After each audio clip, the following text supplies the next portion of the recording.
Anything excess is very bad, but ভারতকে এই কথাটা কে বোঝাবে? বাংলাদেশের বিভিন্ন পুরনো ভিডিওগুলোকে এই চিন্ময় কৃষ্ণ দাসের গ্রেপ্তারের ইস্যুতে ব্যবহার করছে ভারতের মিডিয়াগুলো। যে আইনজীবী নিহত হলো তাকে চিন্ময় কৃষ্ণ দাসের আইনজীবী হিসাবেও চালিয়ে দিয়েছিল। বিজেপি সরকারের যে রাজনৈতিক পলিসি সেটা হচ্ছে কট্টর হিন্দুবাদী মেন্টালিটি। আমাদের ইস্কনের মধ্যে যারা উগ্র অনুসারী আছেন তারা কিন্তু বিজেপিরই ওয়ান কাইন্ড অফ সমর্থক। আর দেখবেন ভারতের মধ্যে ঠিক একই স্টাইলের রাজনীতি চলে। তো সেই বিজেপি অলওয়েজ ধর্ম নিয়ে রাজনীতি করে। সো বাংলাদেশের বেলায় যখন এই ধরনের ঘটনা ঘটছে, নিজের দেশের মধ্যে নিজেদের একটু রাজনৈতিক ক্যারিসমেটিক একটা মানে অবস্থান প্রকাশ করার চেষ্টা করছে বিজেপির নেতারা।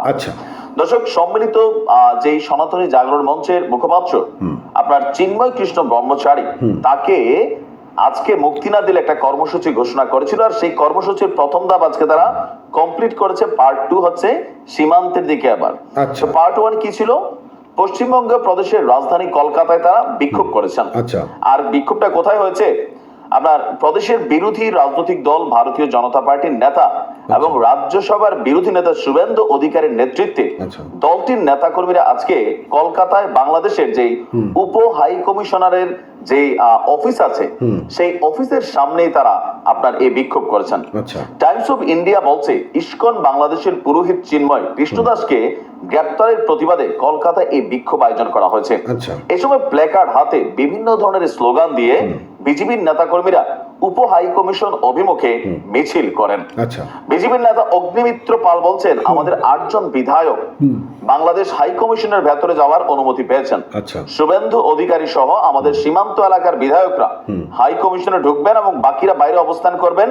আমরা আমাদের হিন্দু ভাই বোন বিশেষ করে চিন্ময় দাস প্রভুকে গ্রেপ্তার করা নিয়ে চিন্তিত। নিঃশর্ত মুক্তি চাই। হিন্দু ভাই বোনদের উপর এবং নৃশংসতা তারা নাকি সহ্য করতে পারে না। যদি চিন্ময় দাসের কিছু হয়, ভারত নাকি চুপ থাকবে না, বাংলা চুপ থাকবে না, বাংলার হিন্দুরাও চুপ থাকবে না। এখন এটা কি কোনো হিন্দুগত ইস্যু? চিন্ময় দাসকে গ্রেপ্তার?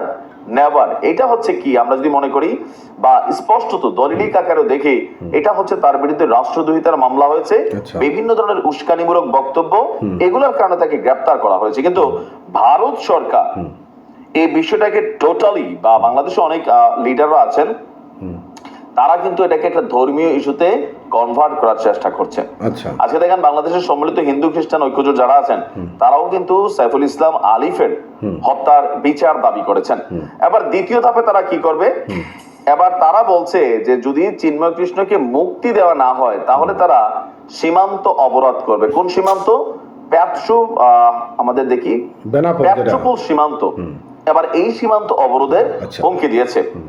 রোববারের মধ্যে যদি চিন্ময় দাসকে মুক্তি দেওয়া না হয় তাহলে সোমবার থেকেই ভারত বাংলাদেশের বৃহত্তম স্থলবন্দর পেট্রোপোল সীমান্তে অবরোধ শুরু করে দিবে বিজেপি। ওই দিন সকাল 10টা থেকে পেট্রোপোল স্থলবন্দরে ভারত থেকে বাংলাদেশের সমস্ত পণ্যবাহী বাস ট্রাক আপনার চলাচল বন্ধ করা হবে। আর বিজেপির নেতা বলছে সে নিজে এই ক্ষেত্রে নেতৃত্ব দেবে, যদিও সেক্ষেত্রে ছাড় দেওয়া হয়েছে যাত্রীবাহী বাসকে। তো সকল কিছু মিলিয়ে বিজেপি এই কার্ডটা খেলছে। এটা বরাবরই তাদের কাজ। তারা ভারতের মধ্যেও অনেক মুসলিম স্টেটের নাম পরিবর্তন করছে, রাম মন্দির তৈরি করছে জোরপূর্বক বিভিন্ন জায়গায়, মানে এখানে অনেক কিছু কিন্তু ঘটছে। তো সেই ঘটনাগুলোতে আমরা আমাদের বাংলাদেশের যারা সনাতনী ভাই বোন আছেন আপনাদের উদ্দেশ্যে বলবো, মানে স্রোতের সাথে গা ভাসিয়েন না। চিন্ময় কৃষ্ণ দাসকে তার সম্পর্কে একটু ভালো করে জানুন, ভালো করে বুঝুন।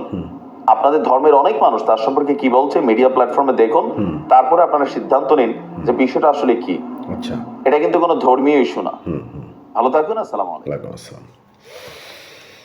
আসলে মানে দেশে একটা সাম্প্রদায়িক দাঙ্গা লাগানোর চেষ্টা হচ্ছে। আমরা বুঝতে পারছি যে পরিস্থিতি আসলে খুবই ঘোলাটের দিকে যাচ্ছে।